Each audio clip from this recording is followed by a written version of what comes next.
C'est aujourd'hui la paracha Ba'alotera. C'est une paracha qui est riche de surprises, une paracha à la fois de transition et d'immobilité, d'ouverture et de coup d'arrêt. Nous sommes dans le livre des Nombres, Bamidbar 8-12. Cette paracha est sans doute l'une des plus significatives du livre des Nombres. Elle est située entre la paracha Nasso, qui est la paracha des offrandes, et la paracha Shelach Lecha, qui sera la paracha, d'une certaine manière, de la malédiction, de la punition, de la condamnation de Dieu, condamnation adressée à son peuple qui errera, donc 40 ans en tout, dans le désert, alors qu'il est tout proche de la terre de Canaan. Et la paracha Ba'alotera, d'une certaine manière, annonce, prépare, ritualise ce qui sera, dans la paracha suivante, une immense possibilité, puisque une petite troupe d'éclaireurs, sous la conduite de Josué et de Caleb, pénètre en terre de Canaan, et ensuite la plus terrible déception pour le peuple d'Israël qui a suivi Moïse dans la sortie d'Égypte, et qui sera immobilisé, en plutôt condamné à l'errance dans le désert pendant les 38 ans qui restent, avant de pouvoir pénétrer, après la mort de Moïse, dans le pays de Canaan, où seuls Josué et Caleb arriveront.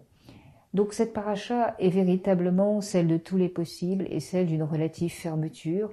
Pendant les 38 ans qui vont suivre, le peuple d'Israël s'engagera dans une autre histoire, un autre ensemble de péripéties.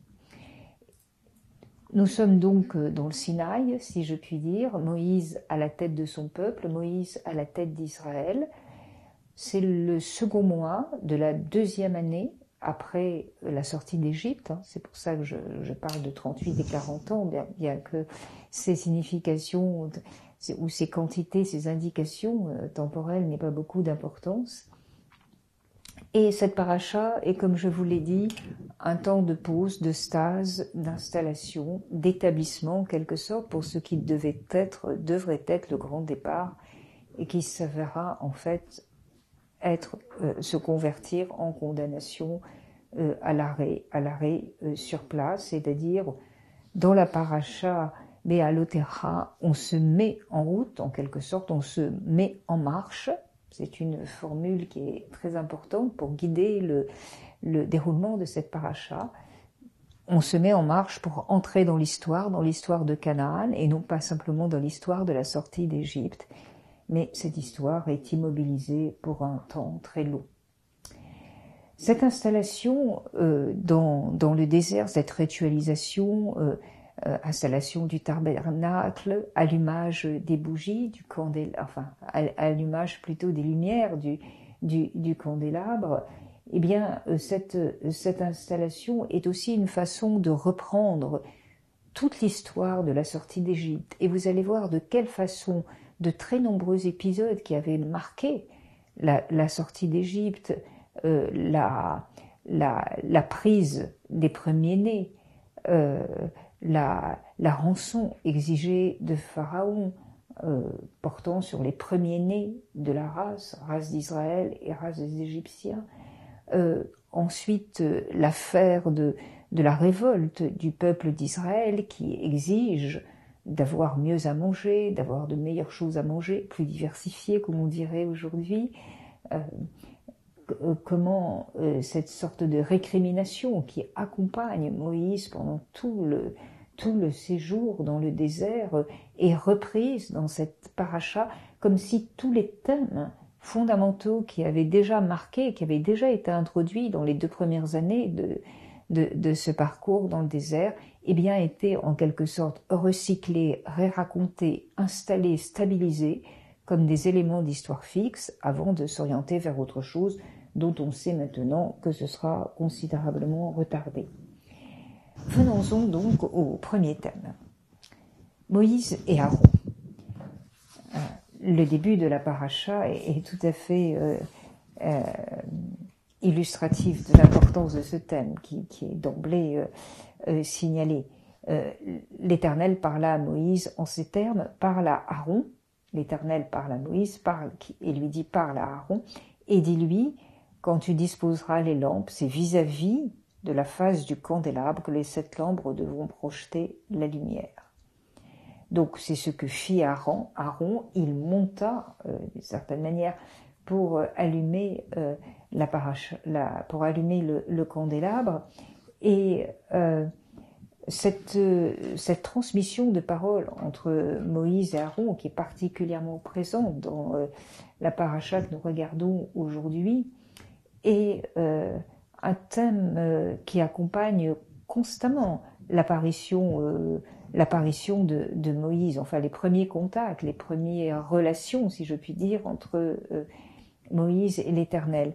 Rappelez-vous la paracha Shemot, enfin dans la paracha Shemot, au début de l'Exode, quand l'Éternel apparaît pour la première fois à Moïse et lui confie une parole à transmettre, Moïse proteste en disant « Mais nul ne me croira, nul ne pourra accorder la moindre foi à ces paroles. » C'est alors que l'Éternel lui dit « Mais prends ton bâton, prends ta verge. » Que se passe-t-il? Et Moïse voit que sa verge s'est transformée en serpent. Ensuite, un autre événement extraordinaire se produit. Il pose sa main sur sa chemise, sa main qui est devenue une main lépreuse et qui aussitôt après est devenue une main normale, enfin guérie de cette lèpre qui est apparue pendant quelques secondes. Et enfin, troisième prodige, les eaux du fleuve qui se transforment en eau de sang, si je puis dire. Donc 3 prodiges que l'Éternel met à disposition de Moïse pour qu'il serve de garantie à la parole de Moïse, pour répondre à la crainte de Moïse formulée devant l'Éternel, que nul ne croira en sa parole. Mais la conversation va plus loin, puisque Moïse, toujours dans cette fameuse paracha Shemot, au début de l'Exode, dit à l'Éternel « De grâce Seigneur, je ne suis pas habile à parler, ni depuis hier, ni depuis avant-hier, ni depuis que tu parles à ton serviteur, car j'ai la bouche pesante et la langue embarrassée. » Et l'Éternel lui répondit, « Qui a donné une bouche à l'homme? Qui le fait muet ou sourd, clairvoyant ou aveugle, si ce n'est moi, l'Éternel? Va donc, je seconderai ta parole et je t'inspirerai ce que tu devras dire. » Moïse répartit, « De grâce, Seigneur, donne cette mission à quelque autre. » Et le courroux de l'Éternel s'alluma contre Moïse et il dit, « Eh bien, c'est Aaron ton frère, le Lévite, que je désigne. Oui, c'est lui qui parlera. Déjà même, il s'avance à ta rencontre, et à ta vue, il se réjouira dans son cœur. Tu lui parleras et tu transmettras les paroles à sa bouche. Pour moi, j'assisterai ta bouche et la sienne, et je vous apprendrai ce que vous aurez à faire. Lui, il parlera pour toi au peuple, de sorte qu'il sera pour toi un intermédiaire, et que tu seras pour lui un inspirateur. Cette même verge, tu l'auras à la main, car c'est par elle que tu opéreras les miracles. » Dieu, l'Éternel, transmet sa parole à Moïse, qui la transmet comme l'inspirateur à Aaron, qui la transmet comme intermédiaire à son peuple. Le tout étant garanti par la possibilité conférée au seul Moïse de produire un prodige ou un miracle pour accréditer l'origine divine de cette parole et donc de cette transmission. Donc on a affaire à une apparente transitivité, hein, ça fonctionne très bien. Comment établir la communication entre l'Éternel et son peuple? Eh bien, on a un schéma de transmission qui paraît sans reste et sans perte. Eh bien non, il n'est pas sans reste et sans perte parce que la transmission n'est pas pure. Et c'est ça tout l'intérêt de cette parole vivante, d'une certaine manière. C'est cette impureté, c'est cette bascule à chaque transmission, ces décalages et ces enrichissements qui gardent totalement vivante la parole divine. Alors, on le voit entre l'Éternel et Moïse, bien sûr, l'Éternel confie sa parole à Moïse, qui la restitue, mais Moïse intervient, Moïse doute en maintes circonstances, Moïse même s'indigne, Moïse va presque jusqu'à être en colère, Moïse supplie très régulièrement, il supplie, il demande miséricorde pour le peuple d'Israël, même s'il est face à ce peuple souvent dans une vive colère.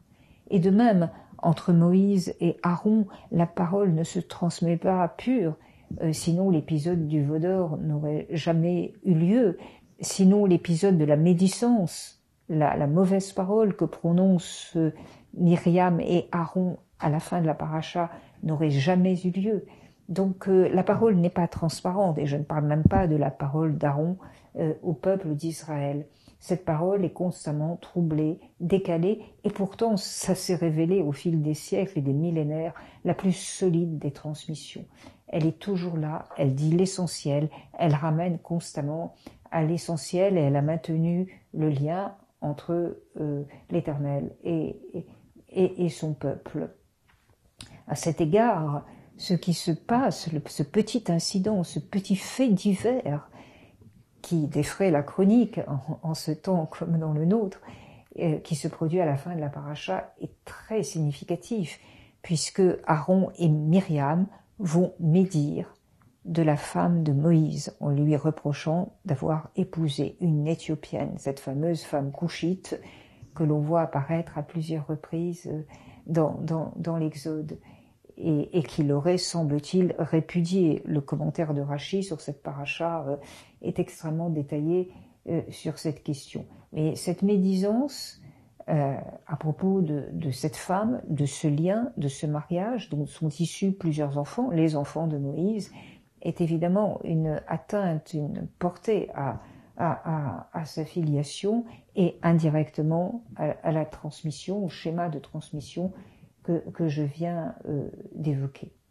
En tout cas, dans cette scène extraordinaire qui ouvre la paracha Béalotéra, on assiste d'une certaine façon à la reconnaissance de Aaron, qui se trouve assigné une place. Aaron n'est pas simplement le porte-parole, n'est pas simplement le frère de Moïse, évidemment, n'est pas simplement le chef de la tribu des Lévis. Aaron est celui qui allume la lumière, qui allume la Ménorah, Ménorah avec le terme or qui veut dire lumière, celui qui dispose les lampes, qui organise la clarté, qui organise la clarté de Dieu, donc dans ce candélabre qui est fait d'une seule pièce, selon les injonctions là, du livre de l'Exode. Alors et qui signifie plusieurs choses. La signification de ce candélabre, cette Ménorah qui illustre d'une certaine manière le caractère absolument inextinguible de la vie juive, a été maintes fois commentée. Évidemment, la lumière divine, les 7 branches pour les 7 jours, y compris le Shabbat, cette lumière toujours allumée dans le sanctuaire errant est quelque chose d'extrêmement important dans le message de singularité et de continuité du judaïsme. Et j'ajouterai que de manière assez naturelle, après cette reconnaissance publique de Aaron, frère de Moïse, donc qui suit le rituel qui lui est imposé par l'Éternel, est accompagné également de la reconnaissance du rôle particulier des Lévites. Cela arrive très vite dans la paracha, prend les Lévites du milieu des enfants d'Israël et purifie-les. Je disais au début de ce commentaire que cette paracha est véritablement la paracha des Lévites, c'est-à-dire de Moïse à Aaron et leur tribu. Moïse et Aaron sont évidemment issus de la tribu de Lévi. C'est dit tout au début de l'Exode, lorsque Moïse est présenté au moment même de sa naissance par son père un Lévi et sa mère une Lévi également. au moment même où, enfin dans ces jours si dangereux, où il échappera de peu à la destruction de tous les enfants mâles prescrite par Pharaon, au moment où évidemment le peuple d'Israël vit encore en Égypte.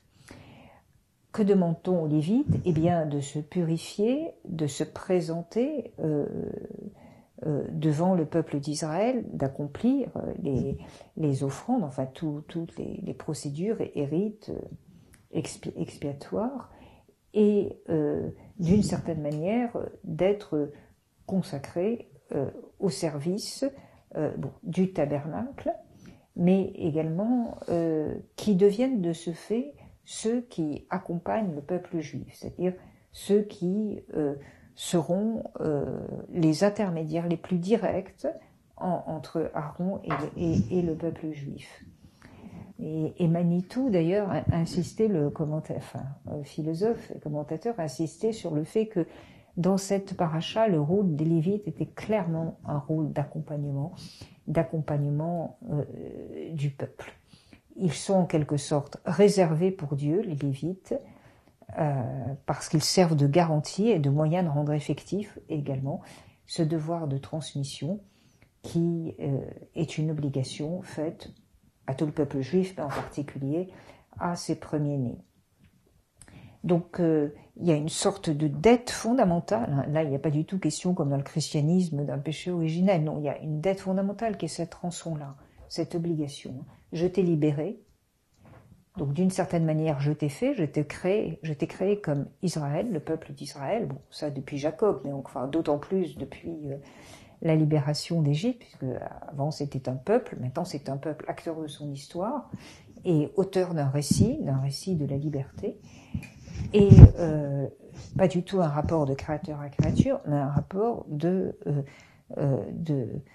d'octroi de liberté avec ce que cela signifie en termes de transmission d'un récit et d'une loi. Donc ce récit, je te l'ai donné, et avec cela, t'ayant libéré, j'ai un droit sur toi qui se traduit en obligation que tu le transmettes, et que tu ne cesses jamais de le transmettre à tes descendants. C'est ainsi que les Lévites, si vous voulez, ne sont pas simplement un ordre sacerdotal comme il en existe dans d'autres religions. Non, c'est une sorte de garantie sur un projet complètement ouvert vers l'avenir et dont le but est la pérennité du peuple juif, non seulement physiquement bien sûr, mais surtout de la singularité du peuple juif qui est tout entière rivée, si je puis dire, à cette obligation de transmission. Donc ça, c'est un thème extrêmement important de la paracha Béhalotera. Je voudrais conclure sur cela, sur le fait que cette paracha est une paracha qui, d'une certaine façon, ouvre les hostilités, où on voit un peuple qui n'est pas simplement un peuple qui traverse le désert et qui se dirige vers Canaan, mais un peuple qui s'apprête à livrer combat pour atteindre la terre promise. Et c'est tout à fait frappant la description de la mise en ordre, de la mise en marche du peuple d'Israël à la fin de la paracha. On a l'impression de voir se constituer une succession de phalanges romaines. Alors il y a d'abord il y a les légions, il y a les fanfares, il y a les philarques, les légions, les fanfares, puis les assemblées, les trompettes d'argent. Tout ce peuple va se mettre en marche. Et il est clairement dit, d'ailleurs, dans le texte de la paracha, c'est la première fois que le peuple d'Israël partait ainsi d'après l'ordre de l'Éternel transmis par Moïse, et il part pour la conquête. Lorsqu'elle faisait halte, revient siéger, l'Éternel est avec nous. Donc ce départ est évidemment ne pourra pas se poursuivre, puisqu'il sera très vite empêché par ce qui se produira et que nous raconte la paracha suivante, c'est-à-dire cette sorte de scène originelle de défiance où le peuple doute de la parole divine, et ayant vu des guerriers armés jusqu'aux dents, semble-t-il, ils sont effarouches comme des enfants. l'Éternel veut, si l'on peut dire, se débarrasser totalement de ce peuple. Moïse plaide en sa faveur et l'Éternel répond à Moïse, « Je pardonne, selon ta demande, tous ces hommes qui ont vu ma gloire et mes prodiges en Égypte et dans le désert et qui m'ont tenté 10 fois déjà, n'ont pas obéi à ma voix. Jamais ils ne verront ce pays que j'ai promis par serment à leurs aïeux. Eux tous qui m'ont outragé, ils ne le verront point. Pour mon serviteur Caleb, attendu qu'il a été animé d'un esprit différent et m'est resté pleinement fidèle, je le ferai entrer dans le pays où il a pénétré et sa postérité le possédera. » Et dans ce pays, évidemment, ni Moïse ni Aaron n'entreront. C'est ce que l'Éternel dit explicitement à Moïse. Et évidemment, pour pénétrer dans ce pays, il faudra combattre Amalek, ce fameuse figure de la destruction, de la menace de destruction constante du peuple juif, figure sur laquelle déjà se concluait l'Exode. Alors, nous quittons cette paracha avec une figure féminine qui est sans doute l'une des plus attachantes de la Torah, qui est la figure de Myriam, la sœur aînée de Moïse. C'est elle qui a veillé sur Moïse quand il a été condamné à la mort, petit enfant, mis dans son panier de joncs. Elle est restée au bord de la rive pour s'assurer qu'il ne lui arrivait rien de mal. C'est elle qui a protégé Moïse lorsqu'il était en nourrice. La fille de Pharaon l'avait mis en nourrice, chez la propre mère de Moïse d'ailleurs. C'est elle qui, au moment du passage de la mer Rouge, prend la tête d'un petit bataillon de femmes, si je puis dire, un bataillon bien pacifique, un bataillon de musiciennes, et avec son tambourin ouvre la voie. C'est la femme du courage, qui est du sillage, qui trace une voie nouvelle. Là, elle prononce une parole de doute sur le mariage de Moïse, de doute sur la répudiation de sa femme, de doute sur peut-être sa filiation. N'oublions pas que Myriam est prophétesse, elle a le pouvoir de prophétie, donc un rapport à la parole, à la vérité, la fausseté qui n'est pas tout à fait celui que l'on a ordinairement. Et cette parole est malheureuse au sens le plus strict du terme, à la suite de quoi Myriam est punie, pas Aaron, alors que Aaron a, semble-t-il, prononcé ces paroles avec elle. C'est Myriam qui est punie, et elle est punie de la manière la plus terrible. Elle perd sa face, elle perd sa forme, son visage devient de neige, un visage blanc, on peut imaginer son relief, un visage de lépreux. Et là, elle n'est plus la sœur de Moïse, elle n'est plus rien, elle est un fantôme. Réduite à l'état de fantôme, condamnée à la mort, elle sera sauvée par la pitié de l'Éternel et la tendresse de Moïse, et elle est condamnée à cet état de non-existence pendant 8 jours, puisqu'elle séjournera aux abords du camp, un camp qui est prêt à partir en ordre de marche, encore une fois, et lorsqu'elle revient, ils partiront. 7 jours se seront écoulés. Myriam n'entrera jamais non plus à Canaan. Elle fera partie de ceux qui sont condamnés à rester sur place, dans cette sorte de quête de sens qui apportera sans doute beaucoup d'acquis au peuple juif, mais qui les immobilisera avant de regagner la terre de Canaan. Mais dans cette sorte de retour de Myriam, de possibilité en quelque sorte d'être lavé de sa tâche, d'être passé dans le royaume des morts et des fantômes et d'en revenir avec son vrai visage, et d'une certaine manière, on ne peut pas dire pardonner, parce qu'on n'a pas beaucoup de sens pour le judaïsme, mais réintégré dans la communauté. Il y a de nouveau cette illustration d'un message très fort de cette paracha, le droit, le besoin, la nécessité d'une seconde chance pour tous.